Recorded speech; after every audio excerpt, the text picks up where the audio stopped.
trabalhadores a atingirem reduções superiores a 20%. Enquanto todos os dias os trabalhadores e as populações veem cair sobre as suas cabeças medidas contidas no orçamento. Impostos verdes, IMI, milhares de trabalhadores da administração pública para a mobilidade. Há setores que têm sempre garantidas as suas rendas, diria, as suas sonoras rendas à custa de todos. Estão aí em divulgação resultados de algumas empresas privatizadas que prestam serviços essenciais à população, como à economia, e é o caso da EDP e do fornecimento da eletricidade. Os resultados divulgados na semana passada, do ano 2014, os lucros terão atingido os 1.040 milhões de euros. Ao todo, desde 2005 a 2014, estaremos a falar em cerca de 10 mil milhões de euros de lucros acumulados, sendo uma boa parte distribuída em forma de dividendos para os acionistas, com uma grande parte que ala que voa daqui para fora. Tanto dinheiro e tanta falta que ele faz ao país, Sr. Presidente, Sr. Primeiro-Ministro. Mas é tanto mais chocante quando depois permitem aumentos aos sucessivos preços das tarifas elétricas, como aliás aconteceu com o início de 2015, com o Governo a calcionar um novo aumento de 3%. Preços de eletricidade, que é bom lembrar, foram brutalmente agravados em 2012 por via do aumento do IVA da eletricidade de 6% para 23%.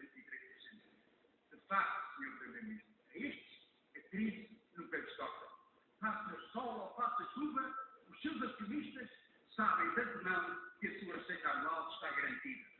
Rendas sempre certas e sem risco. E há quem se atreva a pagar atrasado a fatura de eletricidade. Sabe, Sr. Primeiro-Ministro, é por estas e por outras que este governo já não tem conta para o sucesso. Muito obrigado.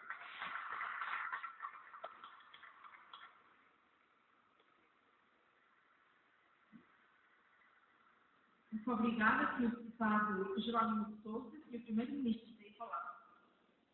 Obrigado, Sra. Presidente. Sr. Deputado Jerónimo de Sousa, percebo que a sua ideia está colocada, e direi não neste debate, há vários debates, o conceito que existem dois pesos e duas medidas. Mas a sua observação, Sr. Deputado, não cola com aquilo que eu tinha acabado de responder. Não era mal. E, portanto, trata-se mais de um preconceito que o Sr. Deputado trouxe ao debate do que uma consequência do próprio debate. Eu acabei de dizer ao Sr. Deputado que não reclamei nunca na minha vida contributiva, nem na minha vida fiscal, um estatuto diferente de qualquer outro que fez. Nenhum, Sr. Deputado. E fui exatamente tratado como muitos outros. Rigorosamente na mesma. Portanto, Sr. Deputado não pode dizer que há dois pesos e duas medidas. Eu não decidi nada enquanto Primeiro-Ministro ou enquanto Governo em favor da minha situação pessoal. Nada, Sr. Deputado. Já o disse publicamente, não o disse aqui, para não estar sempre a dizer as mesmas coisas, mas já o disse. Nunca utilizei o meu cargo para nenhum benefício pessoal. Sr. Deputado, apliquei aos outros aquilo que eu penso é uma obrigação relativamente a todos. Não foi só aos outros, foi aos outros e a mim. Ao Sr. Deputado, não houve nenhuma lei que este Parlamento tivesse aprovado desde que eu sou Primeiro-Ministro e tivesse sentado para que fosse o que fosse. As leis são para toda a gente, Sr. Deputado. Não há dois pesos nem duas medidas. Se o Sr. Deputado me disser, para, nas outras Estado, combate mais a invasão do que fazia antes, isso é verdade, Sr. Deputado. Mas deixe-me dizer, Sr. Deputado, que eu nunca tive comportamento de invasão. Gostaria de deixar isso muito claro. Mas, Sr.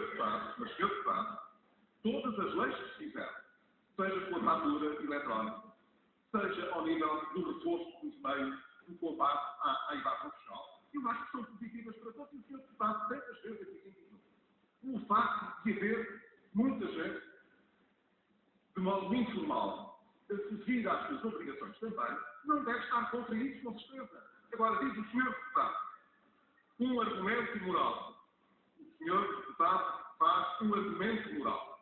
Como é que agora o Estado e o senhor, como primeiro-ministro, insiste na cobrança coercitiva depois do que aconteceu? Porque, senhor deputado, eu não cumpri, eu não regularizei, eu não paguei, eu fiz alguma coisa que para o meu próprio estatuto ou situação fosse diferente do que é para qualquer outra pessoa? Não, senhor deputado. Era isto só que eu gostava de responder com muita clareza. Mas diz o senhor deputado, então, e os preços da eletricidade e os resultados de empresas que são distribuídos por acionistas? Ó, senhor deputado, nós vivemos numa economia social de mercado. O Estado impôs, durante este período, apesar de dizer, senhor deputado, mas ouça, por favor, porque eu acho que é importante ouvir as respostas às perguntas que colocam. Apesar de vivermos numa economia social de mercado, dadas as circunstâncias difíceis do passado, o Estado legislou, este Parlamento e o Governo, de modo a criar contribuições especiais, justamente para quem tem resultados excepcionais, mais elevados, contribuição extraordinária para a eletricidade e energia, do modo geral, contribuição extraordinária sobre o banco, contribuição extraordinária sobre o IRC. Quer dizer, quanto mais elevados os resultados, mais aquilo que é a contribuição extraordinária. Nós havemos de remover tudo o que é extraordinário na medida em que consigamos regularizar a situação do país. Já o estamos a fazer com os salários da função pública, fizemos, embora mais do que aquilo que estava nas nossas pretensões relativamente a certo tipo de pensões, mas fizemos, até por força da decisão do Tribunal Constitucional, e, senhor deputado, não deixámos nunca, em tempos excepcionais, de adotar medidas excepcionais.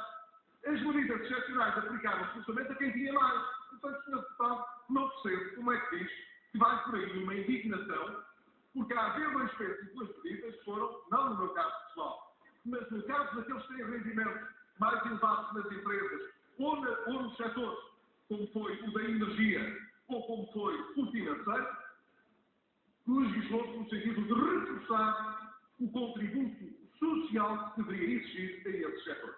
Portanto, é exatamente ao contrário, Sr. Deputado. Mas termino, Sra. Presidente, recordando ao Sr. Deputado que os preços da eletricidade serão muito menores do que seriam sem as medidas que nós adotamos.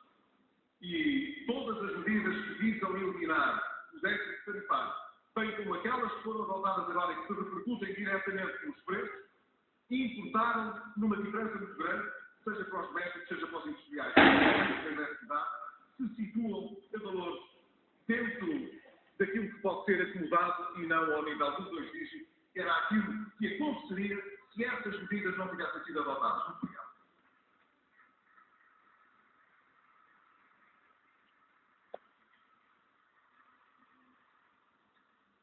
Obrigada.